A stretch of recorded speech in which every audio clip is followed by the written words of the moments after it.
नमस्कार, स्वागत है आपका संगीत प्लानिट में। तो फ्रेंड्स, जो हमारी क्लासेस चल रही थी बीपीएससी थ्योरी की, तो उसी को हम कंटिन्यू करेंगे। आज हमारी क्लास थर्ड रहने वाली है। देखिए, हमने आपके लिए थ्योरी की दो क्लासेस ऑलरेडी कर दी गई हैं, ताल की और दूसरा था आपका ग्रंथ। आज हम आपसे इस वीडियो में चर्चा करेंगे गायन शैलियों के बारे में। देखिए, आपका टीआरई फर्स्ट और टीआरई सेकंड में जितनी भी गायन शैलियाँ से क्वेश्चन बने थे, उन सभी गायन शैलियों पर आज हम इस वीडियो में चर्चा करने वाले हैं। देखिए, आपकी जो ग्रंथ वाली क्लास थी, इसको हमने अपलोड किया था, लेकिन आपका कुछ साउंड की प्रॉब्लम आ गई थी, टेक्निकल फॉल्ट था, तो इसको हम फिर से आपका अपलोड करवा देंगे। तो आपका आज हम चर्चा करेंगे गायन शैलियों के बारे में। जितनी भी आपकी टीआरई फर्स्ट और टीआरई सेकंड में गायन शैलियाँ पूछी गई थी, उन सभी को आज हम अच्छे से कवर करने वाले हैं, जो कि आपका 5 से 6 क्वेश्चन यहाँ से बनने वाला है। तो चलिए सेशन को स्टार्ट करते हैं। जो विद्यार्थी न्यू है, चैनल को सब्सक्राइब कर लीजिएगा और बेल आइकन को प्रेस जरूर कर लीजिएगा। देखिए, हम आपके लिए इतना सब कुछ कर रहे हैं, तो आपका फर्ज बनता है कि आप वीडियो को लाइक करेंगे और अपने सभी व्हाट्सएप, टेलीग्राम, फेसबुक ग्रुपों पर शेयर जरूर करेंगे। तो चलिए हम बात करते हैं आपका ध्रुपद के बारे में। सबसे पहले हम चर्चा करेंगे ध्रुपद की। देखिए, ध्रुपद आपकी जो गायन शैली है, यह सबसे महत्वपूर्ण है एग्जाम के दृष्टिकोण से। ध्रुपद से पहले आपका प्रबंध प्रचलन में था। क्या था आपका? प्रबंध। अब देखिए, जो प्रबंध था आपका ध्रुवा ध्रुवा नामक प्रबंध, जो कि भरत जी ने इसकी चर्चा की थी। भरत मुनि ने अपने ग्रंथ नाट्य शास्त्र में सबसे पहले जो आपका ध्रुवा प्रबंध था, जिसे ध्रुवा गीत बोला गया था, उसकी जानकारी दी थी भरत जी ने। अब जो आपका ध्रुवा प्रबंध था, इसी से आपका ध्रुपद का आविष्कार हुआ है। क्या हुआ है? ध्रुपद का आविष्कार हुआ है। तो यहाँ से चीज निकल के आती है कि आपका जो ध्रुपद है, इसका पिता आपका प्रबंध को बोला जाता है, या फिर जनक या फिर आपका पिता किसे बोला जाता है? तो ध्रुपद का पिता आपका प्रबंध को बोला जाता है। ये महत्वपूर्ण क्वेश्चन यहाँ से आपका बन सकता है। देखिए, ध्रुपद की उत्पत्ति के संबंध में आपका ध्रुवा नामक प्रबंध से आपकी मानी जाती है। ध्रुवा नामक प्रबंध की जो जानकारी मिलती है, भरत जी के नाट्य शास्त्र से मिलती है। अब देखिए, यहाँ से हम अगर देखा जाए तो आपका जो ध्रुपद है, देखिए ध्रुपद का जो आविष्कार है आपका राजा मानसिंह तोमर जी के द्वारा किया गया था। राजा मानसिंह तोमर, जो राजा मानसिंह तोमर जी हैं, यह ग्वालियर के राजा थे। कहाँ के राजा थे? तो ग्वालियर के राजा थे। अब देखिए, इसका कोई ऑथेंटिक प्रमाण नहीं मिलता है, लेकिन जो राजा मानसिंह तोमर जी की बुक थी, इनका एक ग्रंथ था मान कुतूहल।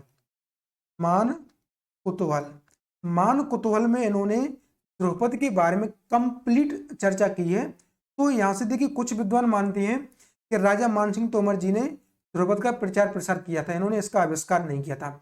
लेकिन ध्रुपद के आविष्कार के संबंध में कोई ऑथेंटिक जानकारी भी नहीं मिलती है, ना ही कोई इसका अन्य ऐसी कोई स्पेशल जानकारी नहीं मिलती है कि ध्रुपद का आविष्कार किसने किया था।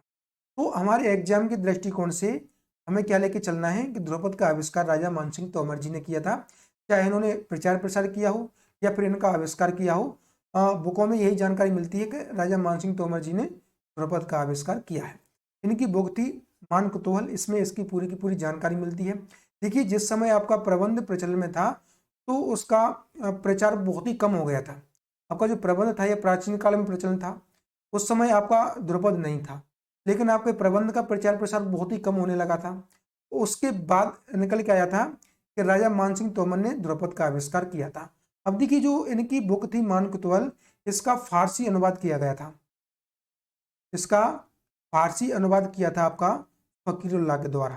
किसके द्वारा? फकीरुल्लाह। तो फकीरुल्लाह ने मान कुतूहल का फारसी अनुवाद किया था राग दर्पण के नाम से। किस नाम से किया? राग दर्पण के नाम से। तो ये भी क्वेश्चन आपका बन सकता है, कई एक एग्जाम में पूछा गया है कि मान कुतूहल का फारसी अनुवाद किसके द्वारा किया गया था? तो फकीरुल्लाह जी के द्वारा। राग दर्पण नामक आपका इसका जो पुस्तक उन्होंने लिखी थी, राग दर्पण नाम की। अब देखिए, आगे हम इसमें चर्चा करें उससे पहले मैं आपके लिए बता दूं कि काफ़ी विद्यार्थी मैसेज करते हैं, कमेंट करते हैं कि सर हमें आपकी जो क्लासेज हो रही हैं उसके नोट्स किस प्रकार से मिलेंगे। तो देखिए, जो हमारी क्लासेज हो रही हैं आपका थ्योरी वाली, साथ ही साथ जो आपकी एमसीक्यू वाली क्लास है, उन दोनों के ही बारे में आपको बता दूं कि इसका स्टडी मटेरियल आपको कहाँ पर मिलने वाला है। तो हमारा शिक्षा प्लान का एप्लीकेशन है, वहाँ पर आपको कंप्लीट स्टडी मटेरियल मिल जाएगा। देखिए आपको फुल प्रिंटेबल नोट्स मिलेंगे बीपीएससी के, जो कि हमारी थ्योरी की क्लास चल रही है और एमसीक्यू क्लास चल रही है। आप इन नोट्स को प्रिंट करा सकते हैं, आपके जितने भी आगे आपके एग्जाम आने वाले हैं उनमें आपको हेल्प देखने के लिए मिलेगी। तो प्रिंटेबल नोट्स आपको मिल रहे हैं, जो क्लासेस हम आपको करवा रहे हैं इसी का हम आपको नोट्स देते हैं। तो ये आपको फुल प्रिंटेबल नोट्स मिल जाएंगे। 1000 प्लस एमसीक्यू क्वेश्चन के आपको प्रिंटेबल नोट्स मिल जाएंगे। तो आपके लिए वेरी इंपॉर्टेंट 1000 क्वेश्चनों का कलेक्शन आपके पास हो जाएगा। देखिए ये छोटा सा इसके लिए हमने अमाउंट रखा है 291 रुपये। 291 रुपये इसका छोटा सा फीस है, आप इसको पे कर सकते हैं और ये सारा का सारा आपको स्टडी मटेरियल मिल जाएगा। साथ ही साथ आपको टेस्ट सीरीज मिल जाएगी, 8 चैप्टर वाइज टेस्ट मिलेंगे, 5 PYQ टेस्ट मिलेंगे DSSB EMRS और KVS के, 3 आपका BPSC के PYQ टेस्ट मिल जाएंगे। हमने आपके लिए BPSC के पैटर्न को ध्यान में रखते हुए फुल लेंथ टेस्ट भी हम आपके लिए प्रोवाइड कर रहे हैं 5। तो आपको नोट्स के साथ साथ आपको टेस्ट सीरीज भी मिल जाएगी, ये आपके लिए शानदार रहने वाला है। तो आप इसे परचेज कर सकते हैं। हमारा एप्लीकेशन डाउनलोड करना पड़ेगा शिक्षा प्लानेट का। अगर आपको कोई भी संशय, कोई भी डाउट या कोई क्वेश्चन आपके माइंड में रहता है तो आप इस नंबर पर संपर्क कर सकते हैं। आप कॉल ना करके आप व्हाट्सएप मैसेज कर दीजिएगा। ठीक है, आगे हम इसमें बात करें, जो आपका ध्रुपद था इसमें आपका ध्रुव नामक प्रबंध से इसकी उत्पत्ति हुई थी। तो ध्रुव का मतलब क्या होता है? ध्रुव का मतलब होता है आपका शांति, पवित्रता, स्थिरता। ध्रुव का मतलब ही होता है आपका शांति, पवित्रता, स्थिरता। अब देखिए जो ध्रुपद आपकी गायन शैली है ये आपकी गंभीर प्रधान गायन शैली है, इसमें स्थिरता रहती है। तो यहीं से आपकी इसका जो नेचर है वो निकल के आया था। अब देखिए ध्रुपद का आविष्कार 15वीं शताब्दी में राजा मानसिंह तोमर जी के द्वारा किया गया था। अब देखिए राजा मानसिंह तोमर को ध्रुपद का आविष्कार या फिर कहें ध्रुपद का पिता बोला जाता है। राजा मानसिंह तोमर की पुस्तक थी मान कुतूहल, इसका फारसी अनुवाद किया था फकीरुल्लाह जी के द्वारा राग दर्पण नामक से। अब देखिए इसमें वेरी इंपॉर्टेंट जो क्वेश्चन आपका बनेगा उस पर मैं चर्चा कर लेता हूँ। ये क्वेश्चन आपका हर एग्जाम में पूछा जाता है। ध्रुपद गायकों को क्या बोला जाता है? कलावंत। ये आपका बीपीएससी में पूछा गया था, आपका हर एग्जाम में ये क्वेश्चन पूछा जाता है। तो आपको अच्छे से याद कर लेना है कि ध्रुपद गायकों को क्या बोला जाता है। तो कलावंत ध्रुपद गायकों को बोला जाता है। ध्रुपद आपकी एक गंभीर जोरदार गायकी है जो कि पुरुष प्रधान गायकी, इसे मर्दाना गीत भी बोला जाता है। आपका ध्रुपद हिंदी, उर्दू और ब्रजभाषा में सर्वाधिक मिलती है। ध्रुपद के लिए आपका जो सबसे महत्वपूर्ण आपके रहने वाले हैं तानसेन जी, स्वामी हरदास, बीजू बावरा और बख्शू खां। ये आपके तानसेन जी के शासनकाल के समय के ही सभी के सभी गायक हैं। तो यहाँ से इन्होंने सर्वाधिक इसका प्रचार प्रसार किया था। जो राजा मानसिंह तोमर जी थे ये राजा थे ग्वालियर के। तो देखिए राजा की जो बातें ज़्यादा दूर तक जाती हैं। यह एक छोटे गायक थे उस समय पर, बाद में यह एक बड़े गायक बने थे। तो आगे हम बात करेंगे, आपका जो ध्रुपद है ये देवालयों में, दरबारों में गाया बजाया जाता था, इसलिए सबसे तेजी से इसका विस्तार हुआ था। इसमें आपका वीर, श्रृंगार और शांत रस की प्रधानता रहती है। ध्रुपद आपका वीर, श्रृंगार और शांत रस में आपका सर्वाधिक मिलते हैं। ध्रुपद के लिए आपके 4 भाग रहते हैं, ये इंपोर्टेंट है, आपको पता होना चाहिए। ध्रुपद के 4 भाग होते हैं, स्थायी, अंतरा, संचारी और आभोग। देखिए जिस समय आपका ध्रुपद सर्वाधिक प्रचलन में था उस समय पर इन चारों भागों का प्रयोग किया जाता था। लेकिन आजकल अगर देखा जाए वर्तमान समय में तो आपका स्थायी और अंतरे का ही प्रयोग किया जाता है। सर्वाधिक प्रचलन आज का आपका स्थायी और अंतरे का है, इनमें ही आपका ध्रुपद मिलते हैं। देखिए आजकल ध्रुपद का भी बहुत कम प्रयोग होने लगा है। आजकल आपका जो ख्याल गायन शैली है यह ज़्यादा प्रचलन में है। ख्याल गायन शैली का आजकल बहुत अधिक प्रचलन है, तो ये आपका यहाँ पर रहने वाला है। अब देखिए यहाँ से जो महत्वपूर्ण एक और क्वेश्चन बनेगा ध्रुपद की तालों को लेकर के। तो ध्रुपद की तालों से क्वेश्चन आपका पूछा जाएगा।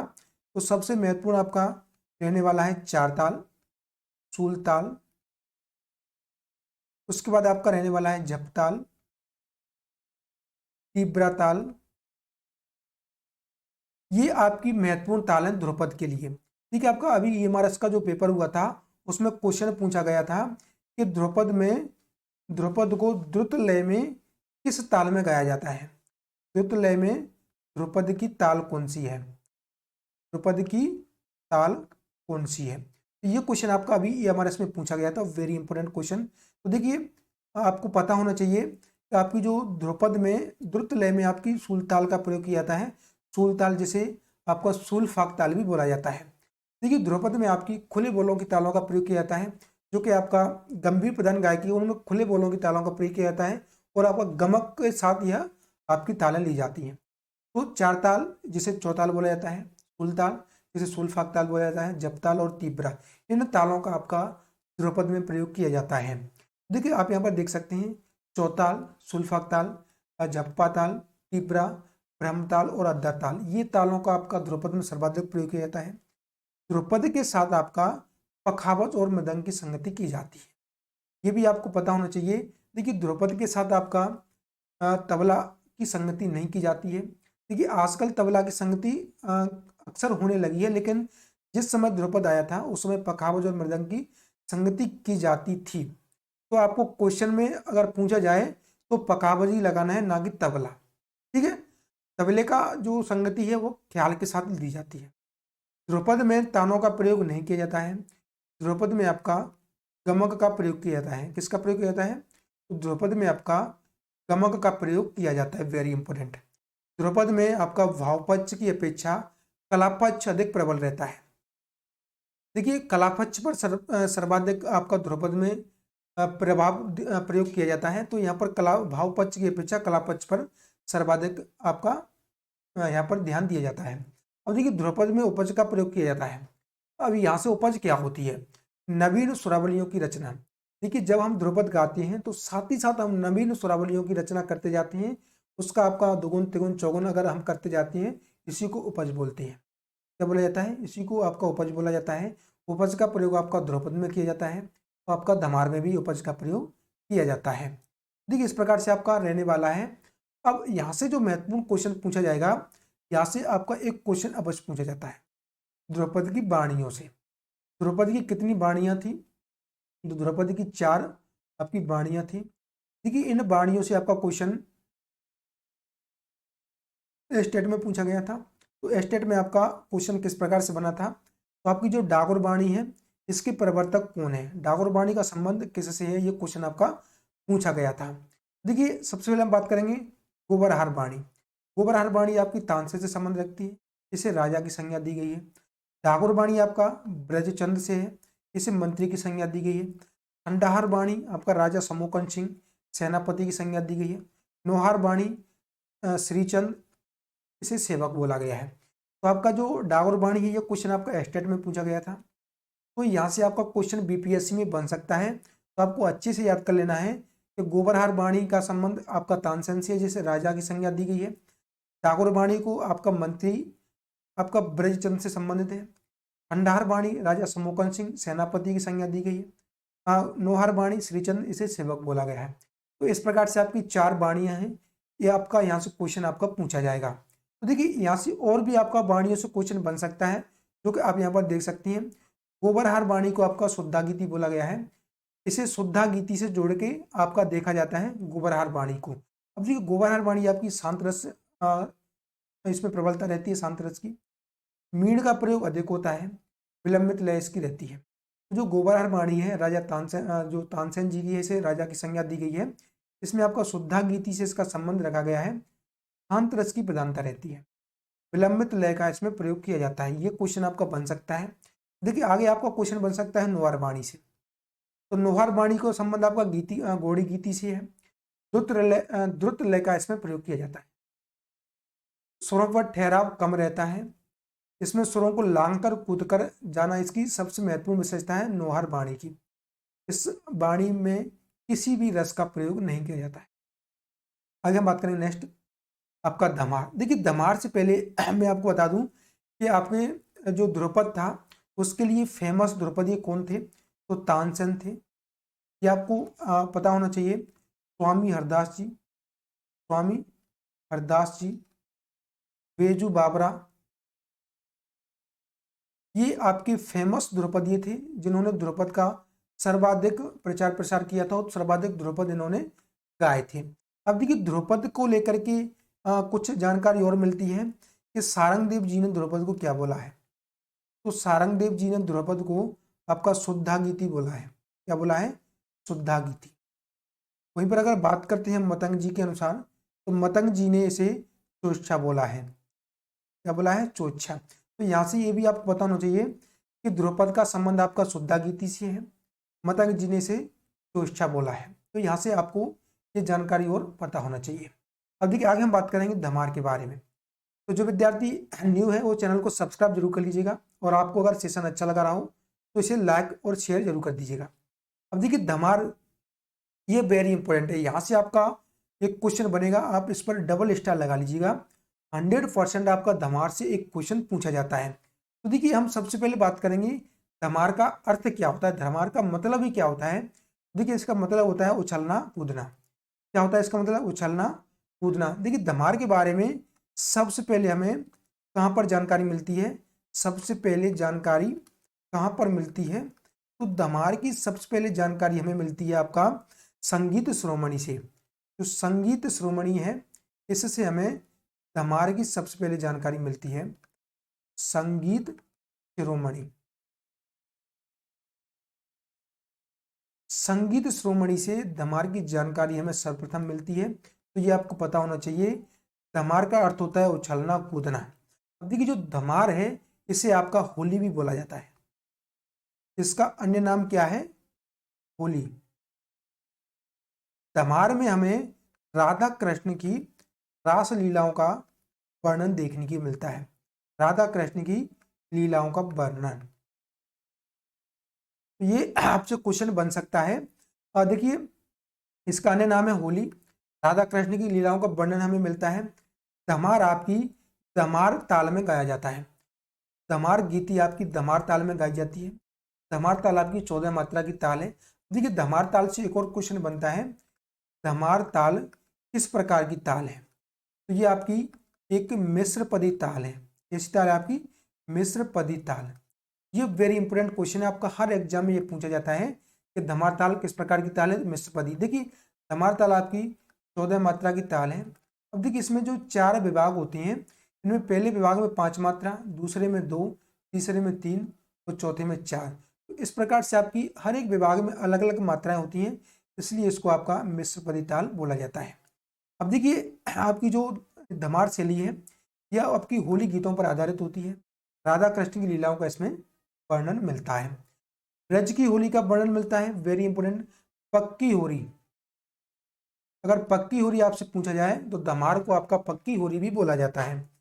ध्रुपद के साथ आपका पखावज की संगति की जाती है, तो आपकी धमार के साथ भी आपकी पखावज की ही संगति की जाती है। तो पखावज मृदंग का भी प्रयोग आपका ध्रुपद के साथ साथ आपका धमार में भी किया जाता है। देखिए ध्रुपद के बाद आपका धमार गाने का प्रचलन है। ध्रुपद का आविष्कार आपका सुल्तान हुसैन सरकी जी के द्वारा किया गया था। तो ये क्वेश्चन आपका पूछा जा सकता है, सुल्तान हुसैन सरकी जी के द्वारा किस गायन शैली का आविष्कार किया गया था? तो आपका धमार का आविष्कार किया गया था। इसमें विभिन्न लयकारियों का प्रयोग किया जाता है, उपज का प्रयोग किया जाता है। जिस प्रकार से आपका ध्रुपद में उपज का प्रयोग किया जाता था, उसी प्रकार से आपका धमार में भी उपज का प्रयोग किया जाता है। देखिए आपका इस गायन के मध्य और द्रुतलय में पखावज के साथ संगति की जाती है। मतंग जी ने इसे भिन्ना गीति बोला है। तो ये आपका मतंग जी ने धमार को भिन्ना गीति बोला है। देखिए धमार आपका 2 प्रकार का होता है, जनरली आपको पता होना चाहिए, प्रकाश और गुप्त। प्रकाश का मतलब क्या होता है? सम इसमें स्पष्ट दिखाई देता है। गुप्त क्या होता है? इसमें सम छिपा हुआ होता है। बस आपको धमार से संबंधित इतना ही पता होना चाहिए कि प्रकाश में क्या होता है? सम दिखाई देता है। देखिए प्रकाश का मतलब क्या, उजाले का मतलब क्या होता है? दिखाई देना। तो सम स्पष्ट दिखाई देता है। गुप्त में क्या होता है? सम छिपा हुआ होता है। ये था आपका धमार को लेकर के पूरी की पूरी जानकारी। धमार और द्रुपद से आपकी 2 से 3 क्वेश्चन अवश्य पूछे जाएंगे, तो इसका आपको पता होना चाहिए। आगे हम बात करेंगे ख्याल के बारे में। तो देखिए ख्याल से भी आपको क्वेश्चन बनती हैं। ख्याल का मतलब क्या होता है? देखिए ख्याल नाम से स्पष्ट हो रहा है, ख्याल आना, कल्पना करना। कल्पना शक्ति ही आपका ख्याल का अर्थ होता है। ख्याल को हम किस प्रकार से गाएंगे? तो देखिए ख्याल गायक क्या होते हैं, वो अपने आधार पर नए नए ख्याल, अपनी कल्पना शक्ति के आधार पर नए नए ख्यालों का वह आविष्कार करती हैं, साथ ही साथ गाते जाती हैं। तो आपका ख्याल का मतलब होता है कल्पना करना। ख्याल आपका फारसी भाषा का शब्द है। ख्याल क्या है आपका? फारसी भाषा का शब्द है। ख्याल आपका जो रूपक नामक प्रबंध था, रूपक नामक प्रबंध से इसका उत्पत्ति माना जाता है। रूपक नामक प्रबंध से इसकी उत्पत्ति मानी जाती है। तो इसकी उत्पत्ति किससे हुई है? रूपक नामक प्रबंध से आपकी ख्याल की उत्पत्ति मानी जाती है। अब देखिए जो ख्याल है आपका, यह दो प्रकार का होता है, बड़ा ख्याल और छोटा ख्याल। बड़े ख्याल को आपका विलंबित ख्याल बोला जाता है, छोटे ख्याल को आपको द्रुत ख्याल बोला जाता है। अब देखिए यहाँ से आपको मैं बता दूं, देखिए 14वीं शताब्दी में ख्याल का आविष्कार अमीर खुसरो जी के द्वारा किया गया था। 15वीं शताब्दी में ख्याल का आविष्कार हुसैन सरकी ने किया था। 18वीं शताब्दी में ख्याल का आविष्कार सदारंग अदारंग ने किया था। अब देखिए आपके माइंड में क्वेश्चन बन रहा होगा कि सर हमने पढ़ा है अमीर खुसरो और हुसैन सरकी, तो फिर सदारंग अदारंग जी का आविष्कार को लेकर के क्या ये मत है? तो देखिए सदारंग अदारंग जी ने ख्याल का सर्वाधिक प्रचार प्रसार किया था, तो इनकी प्रचार प्रसार के आधार पर इनको इनका आविष्कार भी माना जाता है। बोल दिया जाता है कि ख्याल का जो आविष्कार है सदारंग अदारंग जी ने किया था, लेकिन ऐसा नहीं है। ख्याल का जो आविष्कार है अमीर खुसरो जी ने किया है और आपका हुसैन सरकी जी ने किया है। तो ये आपको पता होना चाहिए। देखिए आगे हम बात करें, इसमें जो छोटा ख्याल है ये आपका अमीर खुसरो ने किया है इसका आविष्कार। बड़ा ख्याल है इसका आविष्कार आपका हुसैन सरकी ने किया है। ख्याल का प्रचार प्रसार आपका सदारंग अदारंग जी ने किया है, तो ये आपको पता होना चाहिए। अब देखिए आगे हम बात करते हैं, ख्याल मध्यकाल की देन है। ख्याल आपका मध्यकाल में सर्वाधिक प्रचलन में आया था, मुगल काल में इसकी शुरुआत हुई थी। ख्याल में तीन ताल, एक ताल, जपताल, तिलवाड़ा, रूपक ताल, झूमरा, ये सभी के सभी तबले के साथ इनकी संगति की जाती है। ख्याल की संगति ही आपकी तबले के साथ की जाती है। तो आड़ा चौतालों का भी इसमें प्रयोग किया जाता है। देखिए मैं आपको बता दूं कि आपका जो ख्याल है दो प्रकार का है, बड़ा ख्याल और आपका छोटा ख्याल। दूसरा है आपका छोटा ख्याल। देखिए बड़े ख्याल के साथ आपकी एक ताल, तिलवाड़ा और झूमरा, आड़ा चार ताल, एक ताल, तिलवाड़ा और आपकी झूमरा, ये तालें प्रयोग में ली जाती हैं। छोटे ख्याल के साथ आपकी रूपक, तीन ताल और आपकी झपताल, ये तालें प्रयोग में ली जाती हैं। अगर आपसे स्पेशली पूछ लिया है कि बड़े ख्याल के साथ कौन सी ताल प्रयोग में ली जाती है, तो एक ताल, तिलवाड़ा, झूमरा। छोटे ख्याल के साथ रूपक, तीन ताल और झपताल, ये तालें प्रयोग में ली जाती हैं। लेकिन आपकी ख्याल की संगति तबले के साथ की जाती है, ये भी क्वेश्चन आपका बन सकता है। अब देखिए आपकी जो लय होती है, लय के बारे में थोड़ा सा बताऊं कि लय आपकी विलंबित, मध्य, द्रुत तीन प्रकार की होती है। तो आपकी एक अति विलंबित लय भी होती है। देखिए अगर आपका जो विलंबित लय है अगर उसे हम 24 मात्रा में गा रहे हैं तो आपका विलंबित होगी। अगर इसी को हम 48 मात्राओं के साथ या 48 सेकंड में इसको अगर हम लेंगे तो अति विलंबित हो जाएगी। मध्य लय आपकी ठा के साथ, द्रुत लय आपकी दोगुन के साथ। ये थोड़ा सा आपको पता होना चाहिए। तो आगे हम बात करेंगे ख्याल के बाद तराने के बारे में। देखिए जो तराना है आपका, यहाँ से क्वेश्चन आपका पूछा जाता है। तो तराने से क्वेश्चन बनता है कि इसका आविष्कार किसने किया था? तो तराने का आविष्कार आपका अमीर खुसरो जी के द्वारा किया गया था। इसमें आपके निरर्थक वर्णों का प्रयोग किया जाता है, जैसे कि दीम, तिम, रे, ते, तना, ये बंधी हुई रचना रहती है। निरर्थक शब्दों का प्रयोग किया जाता है आपका तराना में। तराने का आविष्कार आपका अमीर खुसरो जी के द्वारा किया गया था। अब देखिए यह मुख्यतः आपका द्रुत लय में गाया बजाया जाता है, इसकी गति आपकी द्रुत रहती है। तराना आपका द्रुत लय में गाया बजाया जाता है। तो देखिए तराने को लेकर के यहाँ पर आपको पता होना चाहिए, इसमें आपका तीन ताल और एक ताल का प्रयोग किया जाता है। जनरली आपका तराना प्रत्येक ताल में आप गा बजा सकते हैं, लेकिन ज़्यादातर आपका तीन ताल और एक ताल में इसको गाया बजाया जाता है। प्राचीन काल में तराना को स्तोभाक्षर या शुष्काक्षर बोला जाता था। प्राचीन समय में तराना को स्तोभाक्षर या फिर आपका शुष्काक्षर इसे बोला जाता था।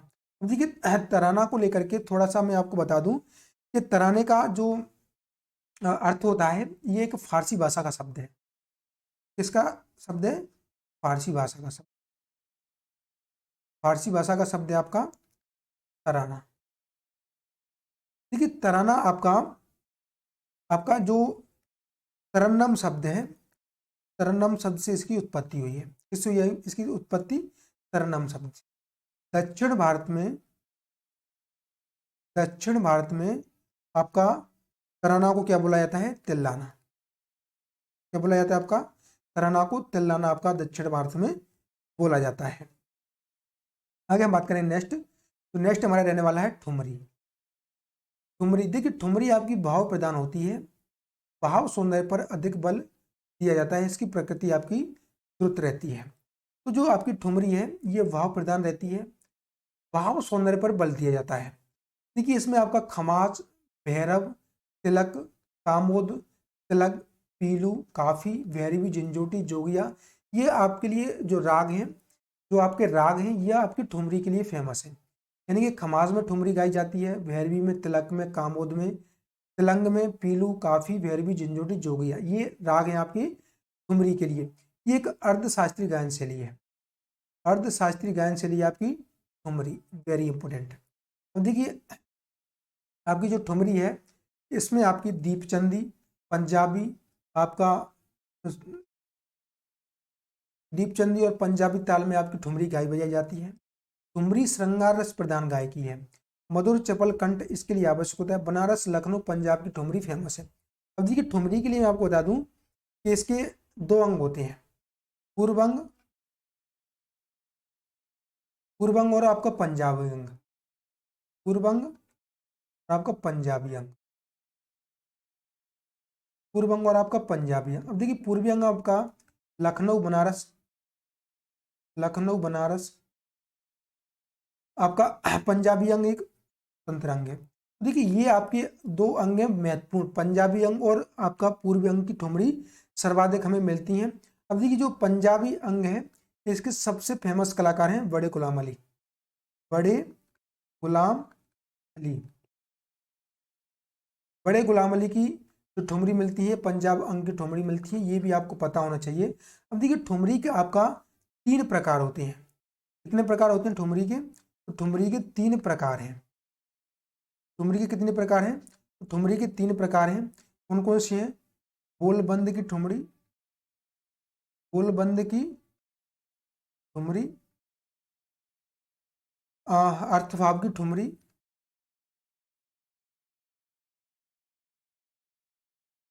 तीसरी आपकी बोल बनाव की ठुमरी, बोल बनाव की ठुमरी। तो ये ठुमरी के आपके 3 प्रकार हैं, ये भी आपसे पूछ लिया जा सकता है, तो आपको पता होना चाहिए। देखिए ठुमरी का आविष्कार आपका लखनऊ के वाजिद अली शाह ने किया था, लखनऊ के वाजिद अली शाह के द्वारा किया गया था। अब आगे हम बात करेंगे जिसे अख्तर मियाँ बोला जाता है।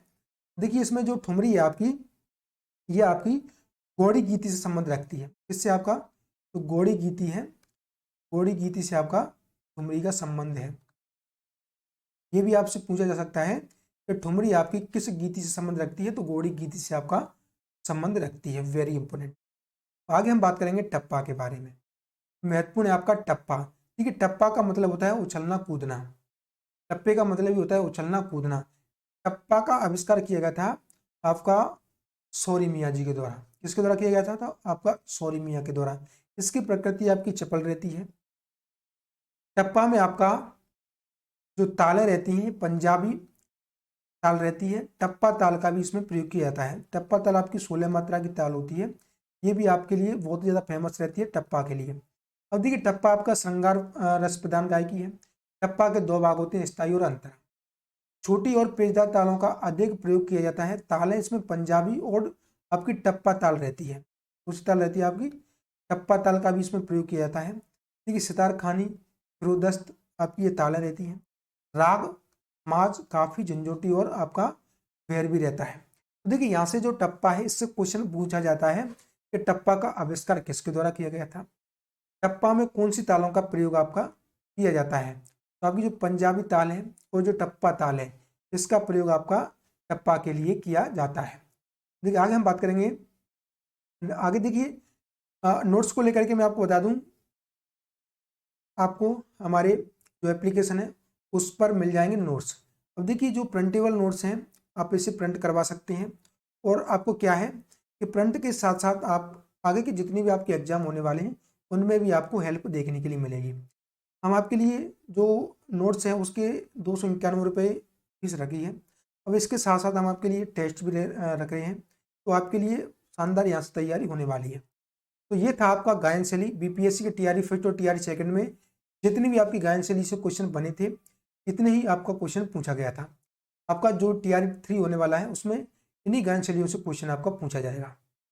तो आशा करता हूँ आपको सेशन अच्छा लगा होगा। अच्छा लगा हो तो लाइक करना और चैनल को सब्सक्राइब जरूर कर लेना। तो आज के सेशन में इतना ही रखते हैं, मिलते हैं नेक्स्ट वीडियो, जब तक के लिए जय हिंद जय भारत।